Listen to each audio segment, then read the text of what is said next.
अहिल्यानगर जिल्हाधिकाऱ्यांकडून सरकारी वाहनाचा गैरवापर, महाराष्ट्र शासनाकडून कारवाईचे आदेश। भाऊसाहेब शिंदेंचे आझाद मैदानावरील आमरण उपोषणास 5व्या नगर दिवशी तालुक्यातील स्थगिती। गुंडेगाव येथील सामाजिक कार्यकर्ते भाऊसाहेब शिंदे यांनी अहिल्यानगर जिल्हाधिकाऱ्यांकडून सरकारी वाहनाचा गैरवापर होत असल्याबाबत 18 ऑगस्ट 2025 रोजी विविध कार्यालयात तक्रार दाखल केल्या होत्या।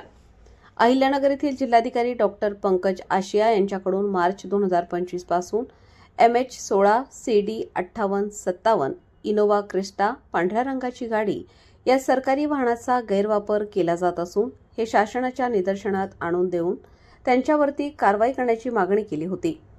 त्यामुळे त्यांच्या विरोधात आमरण उपोषण सुरू केले होते। उपोषणाच्या 5व्या दिवशी शुक्रवार दिनांक 19 सप्टेंबर 2025 रोजी मंत्रालय मुंबई ते बैठक घेण्यात आली।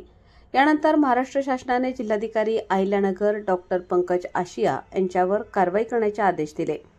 सामाजिक कार्यकर्ते भाऊसाहेब शिंदे यांच्या सुरक्षेसाठी अहिल्यानगर पोलीस अधीक्षक सोमनाथ घाडगे यांनी अहमदनगर इथून 2 पोलीस कर्मचाऱ्यांची नेमणूक केली होती। हे 24 तास शिंदे यांच्या समवेत मुंबई येथे अखेर भाऊसाहेब शिंदे यांनी आझाद मैदानावर सुरू असलेले आमरण उपोषण 5व्या दिवशी स्थगित केले। आक्रोश न्यूज मराठीसाठी उपसंपादक विजय पात्रे, अहिल्यानगर।